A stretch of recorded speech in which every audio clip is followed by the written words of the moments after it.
Esto es El Popular en Radio, un encuentro semanal de información y análisis. Buenos días a todos y todas, esta es una nueva edición en CX40 Radio Fénix, un espacio de comunicación con los comunistas, los frente amplistas, los militantes sindicales y sociales. Y con todas las personas interesadas en la política y profundizar el proceso de cambios en nuestro país. Agradecemos todos los mensajes recibidos por mail, por teléfono y personalmente. Porque nadie te lo cuenta como nosotros. Esto es El Popular en Radio. Estamos nuevamente, como todos los viernes, acá en la CX40 con El Popular en Radio. Buenos días. Buenos días, María José. Conducen María José Pedraja y quien les habla, Victoria Alfaro. Hoy vamos a arrancar con un tema bastante complejo que sucedió en los últimos días, como fue la retirada de los legisladores del Frente Amplio de la Comisión de Defensa, debido a una posición bastante complicada de parte del ministro de Defensa, que agredió gratuitamente al Frente Amplio y lo posicionó como cooperador de la dictadura, como que estuvo a favor de la dictadura. Ante lo cual el Partido Comunista del Uruguay sacó una declaración ayer que empieza así: ante las mentiras y provocaciones del ministro García, ante la provocación política protagonizada por el ministro de Defensa Nacional, Javier García, en el Parlamento, con mentiras y falseando la historia, acusando al Frente Amplio, el Movimiento Popular y particularmente al Partido Comunista de haber apoyado al golpe de Estado y a la dictadura, el Partido Comunista de Uruguay declara: primero, la actitud provocativa y las falsas afirmaciones del ministro García en una comisión parlamentaria son de enorme gravedad. Por ello respaldamos la actitud política de los legisladores frente amplistas de retirarse de sala. 2. El ministro García miente para evitar la respuesta a los cuestionamientos a su magra gestión. Ni el Partido Comunista de Uruguay, ni el Frente Amplio, ni el Movimiento Popular apoyaron al golpe de Estado de 1973, ni a la dictadura. No fueron el Partido Comunista ni el Frente Amplio, ni el Movimiento Popular quienes gobernaron con medidas prontas de seguridad, asesinando estudiantes y obreros durante el gobierno de Jorge Pacheco Areco. Tampoco fueron los que conspiraron para dar un golpe de Estado a la brasileña en 1964, apañando a un general que luego fue candidato presidencial del sector que hoy integra el ministro García.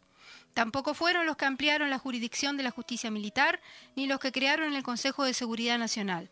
Tampoco fueron los que disolvieron el Poder Legislativo y crearon el Consejo de Estado, ni lo integraron, como sí lo hizo el sector del Partido Nacional que integra el ministro García. El Partido Comunista del Uruguay, el Frente Amplio, la CNT y el Movimiento Popular no solo se pronunciaron en defensa de la democracia, sino que plantearon salidas institucionales a la crisis que vivía nuestro país, reclamando la renuncia del golpista Juan María Bordaberry y del Partido Colorado, y la asunción de su vicepresidente con un programa de soluciones a la crisis y un gran acuerdo nacional. Son públicas las posiciones asumidas por el Partido Comunista del Uruguay, el Frente Amplio, a través de su presidente Líber Seregni y la CNT. 4. La verdad, al contrario de lo que sostiene el ministro García, es que el Frente Amplio, el Movimiento Popular y el Partido Comunista del Uruguay enfrentaron el golpe de Estado con la huelga general y luchando cada día por la democracia y la libertad. Dolorosa y dramática prueba de ello, más que cualquier otra cosa, son los miles y miles de presos y torturados, asesinados, desaparecidos. En el caso del Partido Comunista es necesario recordar que Ramón Peré, militante estudiantil y de la Unión de Juventudes Comunistas, fue el primer asesinado por la dictadura en medio de la huelga general en 1973, y Vladimir Roslik fue el último asesinado por el fascismo en 1984. 11 años después. De ese calibre es el compromiso democrático de las y los comunistas. 5. Las atrevidas e insolentes afirmaciones del ministro García buscan, con estas provocaciones, cambiar los ejes y evitar dar respuestas a los temas del hoy. La catástrofe sanitaria, económica y social provocada por la mala gestión de la pandemia del gobierno que integra, que incluye la implementación de un ajuste neoliberal en medio de la crisis para favorecer a los de siempre, a los que privilegiaron Pacheco, Bordaberry y la dictadura, a los que ahora la calle Pou les llama Maya Oro.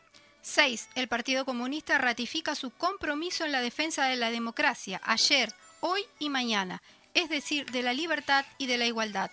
El Movimiento Popular ha planteado en varias oportunidades la convocatoria a un ámbito de diálogo nacional para construir en conjunto salidas a la crisis. El gobierno, cegado ideológicamente, ha respondido con frases sueltas, con soberbia y apela, como en este caso, a provocaciones. Mientras tanto, la respuesta sigue siendo de masas, organizadas y movilizadas, y la seguiremos dando con nuestro pueblo, todos los días y en su lucha manifiesta cada 20 de mayo, demandando verdad, justicia y nunca más terrorismo de Estado. Comité Ejecutivo Nacional del PSU. Muy bien, tenemos hoy una nueva edición del Semanario del Popular. Allí lo tenemos en elpopular.ui. Vicky, pasanos algunos titulares como para ir haciendo boca y que la gente se entusiasme.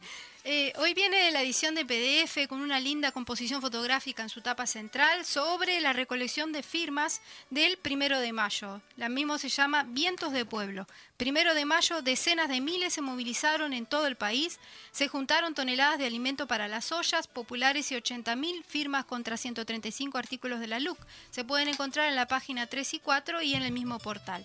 El segundo título es Los Maya Oro de Parabienes. Crecen las exportaciones en 2021. Los números sector por sector. Una nota económica de Bruno Giometti que está muy buena para ampliar. También estará en el www.popular.uy y está en la edición de PDF. Luego tenemos otro que se llama Fracaso en abril y peligro en mayo. Un nuevo análisis de Fernández Galeano sobre la situación de la pandemia y las propuestas del Frente Amplio para abatir la pandemia. También está en la edición del PDF y en el portal estará en estas horas. Y el tercer título y último, algo que nos viene preocupando hace mucho tiempo, Colombia, la lucha y la represión. El pueblo en la calle enfrenta a la política criminal del presidente Duque. Lo pueden encontrar en la página 7 de la edición. Vamos ahora a pasar a leer la editorial central de esta edición del Popular y comienza así. Se llama, como la misma tapa, Vientos de Pueblo.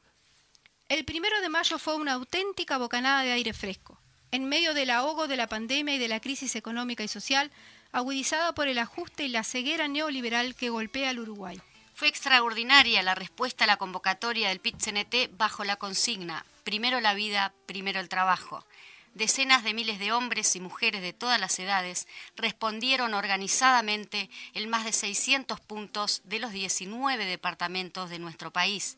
La participación en medio de las restricciones que impone la pandemia fue más grande que la que se dan en los actos tradicionales del 1 de mayo. Sí, el movimiento sindical uruguayo hizo la proeza del 1 de mayo más grande de lo normal en plena pandemia y por segundo año consecutivo. Además, se recolectaron toneladas de alimentos para las ollas populares, es decir, se hizo material la solidaridad con quienes más lo necesitan y se juntaron 80.000 firmas para habilitar el referéndum contra los 135 artículos de la Ley de Urgente Consideración, es decir, se hizo un aporte fundamental en una de las batallas políticas e ideológicas centrales para enfrentar la restauración conservadora. Todo eso pasó el 1 de mayo y es necesario reivindicar su trascendencia porque parece que no hubiera pasado. El aluvión de informaciones, alimentado hasta el paroxismo por los medios hegemónicos y las redes sociales, tiene un efecto de dispersión que dificulta cualquier síntesis superadora. El movimiento sindical uruguayo ha demostrado una vez más su responsabilidad, su poder de convocatoria y su nivel de organización. La centralidad de las y los trabajadores en el Uruguay es ganada a pulso, a organización y a conciencia, a movilización y capacidad de propuestas. Y este 1 de mayo se expresó como un vendaval. Y en el 1 de mayo confluyeron el conjunto de las organizaciones del movimiento popular, sociales y políticas. Algunas de las razones del avance de las clases dominantes, de la conquista del gobierno por sus expresiones políticas y de la posibilidad de impulsar la restauración conservadora son el insuficiente nivel de organización, de unidad entre los sectores del movimiento popular y de la separación existente entre las expresiones sociales de este y las políticas. El 1 de mayo, la solidaridad con las ollas populares y la recolección de firmas contra la LUC han permitido el encuentro del movimiento popular, su movilización conjunta. Y cuando esto ocurre, la potencialidad transformadora de la realidad material y práctica se proyecta a un nuevo nivel. Es que la unidad multiplica, no suma. Eso se expresó el 8 de marzo, con la FEU juntando firmas y apoyando las ollas en su 92 aniversario. cotidianamente en las ollas populares y en la juntada de firmas. Lo hizo con una fuerza enorme el 1 de mayo y lo hará este 20 de mayo junto a madres y familiares de desaparecidos. Y todo eso se realizó con un PIT-CNT defendiendo a los que están más golpeados, hablándole a todo el Uruguay, reclamando un diálogo nacional para construir salidas a la crisis. Esta actitud política contrasta notoriamente con la de un gobierno preso de una ideología neoliberal, que intenta esconder su fracaso ante la pandemia y su impacto económico y social son provocaciones como la del ministro Javier García en el Parlamento, agitando la bandera del anticomunismo, la de legisladores herreristas atacando las ollas populares, a los burdos ataques del senador Gustavo Penades al movimiento sindical. Cabe preguntarse, ¿a dónde quieren llegar? ¿Qué es lo que buscan provocar? Después hablan de grietas, cuando cotidianamente buscan la confrontación, apelan a la mentira y rechazan el diálogo. Mientras su gobierno hace agua por todos lados, mientras concentran la riqueza y el poder, quieren resolver con discurso lo que no pueden en la realidad. Para eso la única respuesta posible es la organización popular, la unidad y la lucha. En esta etapa de enfrentar y derrotar la restauración conservadora y abrir caminos para avanzar, la organización del movimiento popular y su unidad son uno de los espacios centrales para acumular fuerzas. El 1 de mayo fue un gran momento de acumulación de fuerzas del pueblo, un salto en cantidad y en calidad. Es necesario atesorarlo y recordar que el estado de ánimo de la militancia y de los sectores populares es un factor clave, no suficiente, pero sí imprescindible para resolver las contradicciones planteadas en la sociedad con una síntesis superadora. Y como lo dice Rubén Olivera, a quien volvemos a citar, por hoy la gente sueña y quiere ver que mayo venga desbordado desde su propio corazón. El 1 de mayo se dio un gran paso para que así sea. Ahora hay que darle continuidad y profundidad. Por allí teníamos el editorial, ¿eh? Muy bueno, muy buen editorial además. Contundente. Totalmente. Bueno, vamos a saludar a nuestros invitados del día de hoy. Flor de Lis, nuestra oradora, co-oradora, podríamos decir, el pasado 1 de mayo en el acto central, donde por primera vez 2 mujeres fueron protagonistas de ese acto, lo cual destacamos sensiblemente. Y también vamos a recibir a Marcelo Abdala, secretario general del PIT-CNT. Bienvenidos a este popular. Y felicitaciones por el trabajo. Sí, muchísimas gracias por la invitación a este espacio que le hace tan bien al conjunto de las y los trabajadores. Gracias a ustedes por estar por acá. Así que, Flor, tú fuiste la voz del pueblo en este 1 de mayo tan especial. Sí, junto con la compañera Tamara, exactamente, fuimos las 2 oradoras destinadas de la central del PIT-CNT este 1 de mayo para llevar el mensaje. Nosotros lo queremos decir también, el mensaje de nuestra central de trabajadores es un mensaje que no implica que cambie porque sea una mujer o sea un hombre el que esté hablando. Sin embargo, esto llamó muchísimo la atención porque históricamente éramos 2 mujeres. Eso para nosotros también es un gran avance porque implica que una naturalización del rol de un dirigente se vea quebrado ante el hecho que seamos 2 mujeres las que llevamos el mismo mensaje, independientemente que lo puedan hacer 2 hombres. Exactamente. Además, ustedes llevan el mensaje del conjunto de los trabajadores y trabajadoras. Exacto, el mensaje del conjunto de las y los trabajadores. Eso me parece que es algo fundamental a destacar, ¿no? Marcelo, queríamos consultarte, ¿cuál es tu análisis sobre este 1 de mayo, sobre esas salidas a juntar firmas? ¿Qué es lo primero que te viene a la mente? Bueno, en línea con el editorial que ustedes leían, que creo que expresa muy bien la realidad, y comenzando por los tramos finales del 1 de mayo, nuestras compañeras, las chiquilinas, la rompieron en la oratoria. Es cierto, como bien dice Flor, el mensaje del movimiento obrero es un mensaje de clase que nos abarca a todos, pero tanto Tamara como Flor le pusieron una impronta, una frescura, una contundencia que realmente hizo que se amplificara el efecto del mensaje. Así que desde el pique, cuando terminó el acto, yo las felicité a las 2, me sentí muy representado con su oratoria, y realmente fue un broche de oro del 1 de mayo de arriba, de mucha altura, digamos. El 1 de mayo, digamos, se desarrolló un hecho políticos relevantes, digamos. En medio de estas dificultades, de una pandemia que es global, que hasta en el plano de la propia enfermedad, podríamos decir, refleja una de las características del capitalismo actual.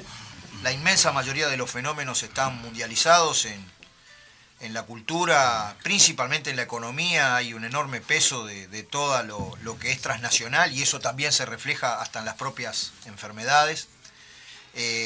No estamos hoy soportando solamente una pandemia del COVID-19, sino que la pandemia es el capitalismo, que es un régimen social, digamos, que ya hace tiempo no está resolviendo las necesidades humanas, y las formas de la organización social tienen que ser en función de la satisfacción de las necesidades humanas. Pero este 1 de mayo, en medio de estas dificultades, siendo coherentes con lo que se señalaba en el editorial, el PICNT convocó a un diálogo social por la vida, preocupados por una cosa que no podemos, no debemos permitir se naturalice. Se están muriendo más de 70 y pico de personas por día.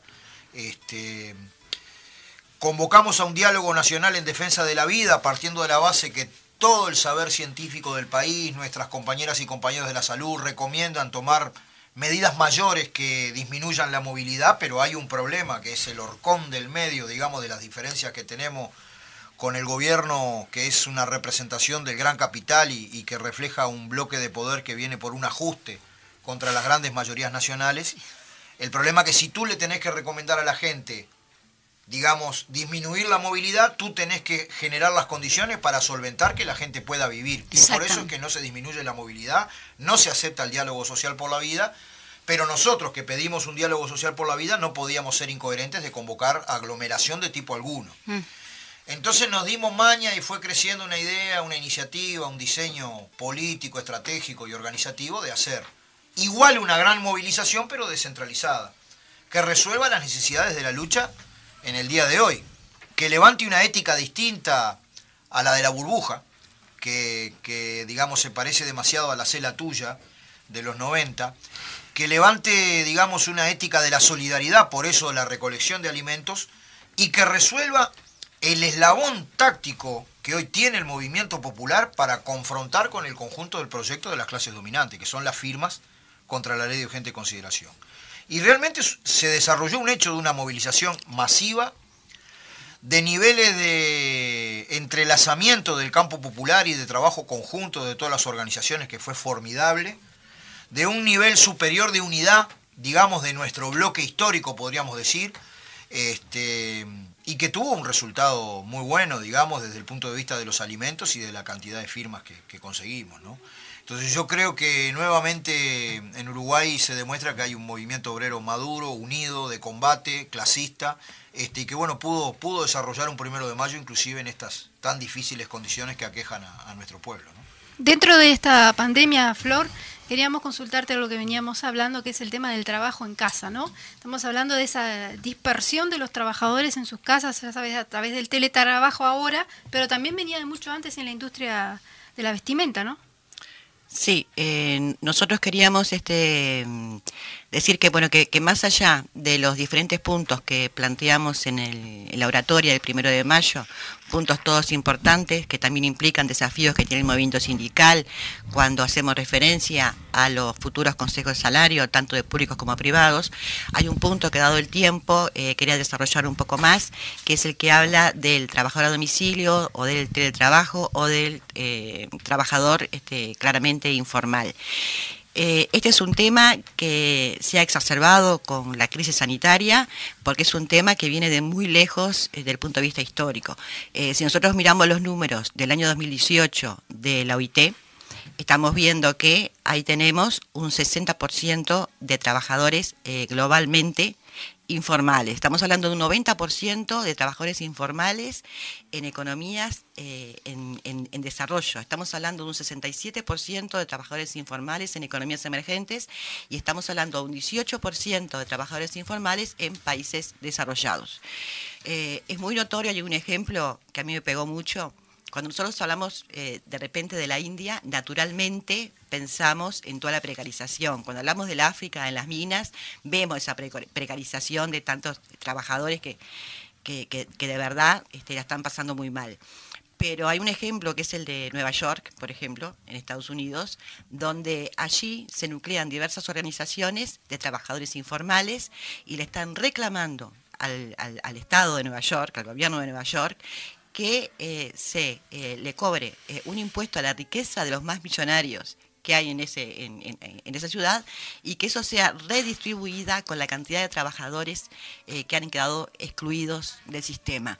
Entonces, si nosotros llevamos todo esto a nivel nacional a nuestro país, podemos decir que tenemos un análisis y tenemos algún número concreto por parte de algún estudio de la UDELAR que habla de 15.000 trabajadoras a domicilio de nuestro oficio, de las costureras.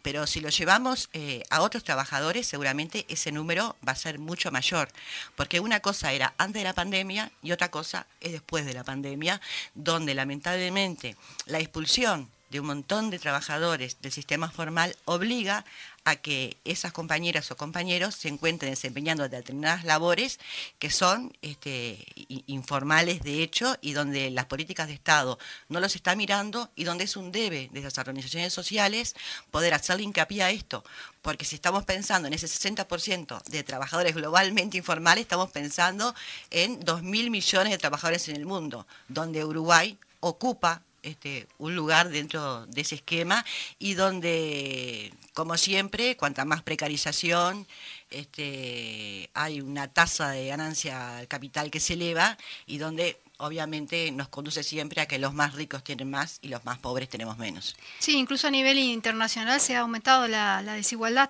¿no? Exactamente. La brecha de la pobreza aumentó mucho más. Impresionante.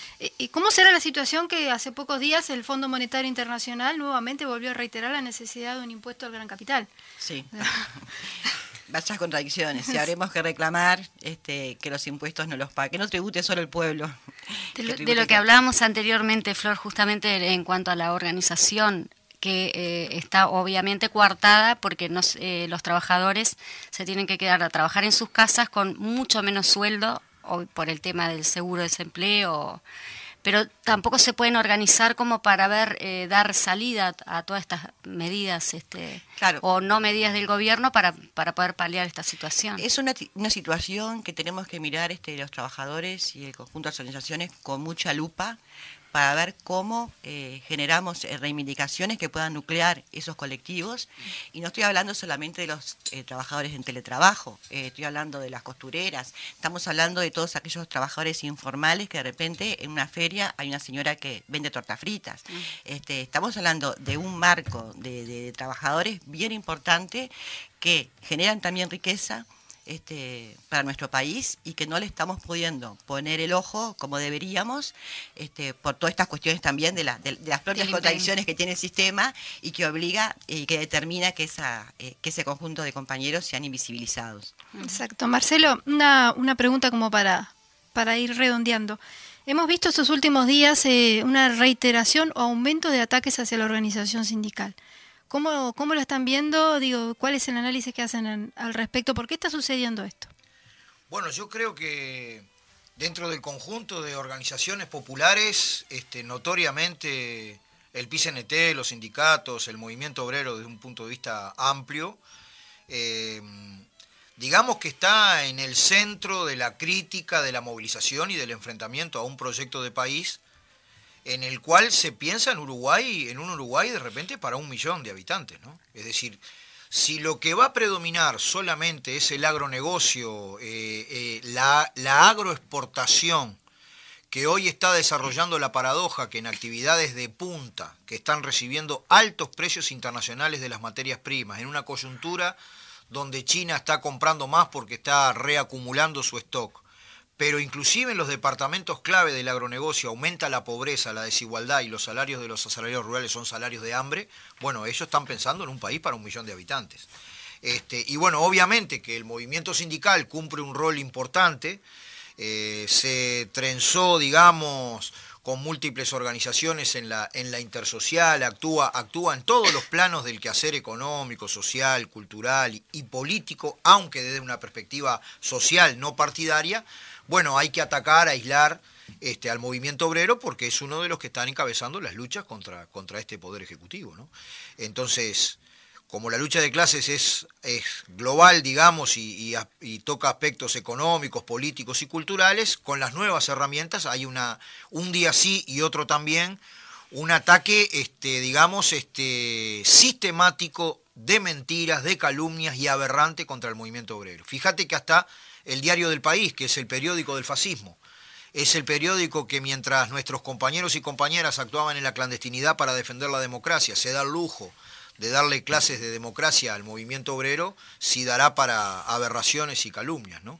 Pero eso, obviamente que hay que darle lo que hay que darle, establecer claramente las ideas, dar batalla ideológica y principalmente hablar con nuestro pueblo, que en algún momento hoy estamos en una fase de defensa de los derechos, pero en algún punto pasaremos a la ofensiva nosotros y retomaremos una iniciativa que debe ser también de conjunto, que hay que repensar muchas cosas desde un punto de vista programático, qué América Latina queremos, qué país queremos y cómo reacumulamos fuerzas para cambiar este estado de cosas. Eso es una situación que es bueno aclarar. También nosotros no es que estemos solos.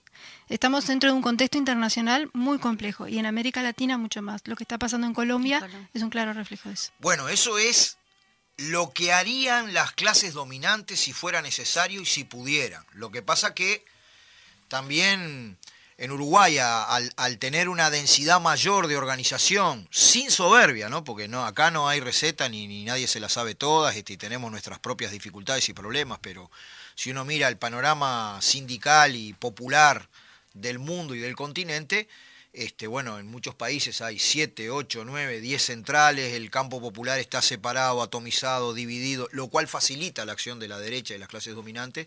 Bueno, en Uruguay tenemos herramientas de la unidad que son las que nos pueden permitir caminar hacia otra situación. Lo de Colombia muestra lo que están dispuestos a hacer en un país casi que construida su institucionalidad a imagen y semejanza de las pretensiones del imperialismo norteamericano, con decenas de bases militares, con una naturalización de la muerte que realmente espanta. Y bueno, la respuesta tampoco se hace esperar. Recientemente se acaba de constituir el Comité Nacional, digamos el Comité Uruguayo de Solidaridad con Cuba y con las luchas de los pueblos del mundo, que es un ámbito antiimperialista donde participan las más diversas organizaciones. Está la Intersocial, por tanto está la FEU, está FUGBAN, está la Intersocial Feminista, los distintos actores que actúan, digamos, en la Intersocial. Está el Frente Amplio como fuerza política en este ámbito. Aprovecho para comentar que en el día de ayer, en la reunión que se desarrolló, no solamente acordamos que el día 17 de mayo vamos a entregar una carta a la Embajada norteamericana exigiendo el fin del bloqueo a la gloriosa isla de Cuba, digamos, y el fin del bloqueo criminal contra el pueblo cubano, sino que se van a promover una serie de acciones que van a estar sincronizadas en días en donde no solamente nuestras organizaciones han emitido declaraciones en solidaridad con el pueblo colombiano y para que se termine la barbarie del Estado de Colonia y el genocidio que se está haciendo, sino que vamos a ir cada varios días a entregar una nota a la embajada colombiana. Creo que esto debe tener todo el respaldo de todo el campo popular. Obviamente que por lo que hablábamos al principio, por la pandemia, seguramente vayan compañeras y compañeros de las distintas organizaciones de modo presencial a la embajada, pero no se va a desarrollar aglomeración.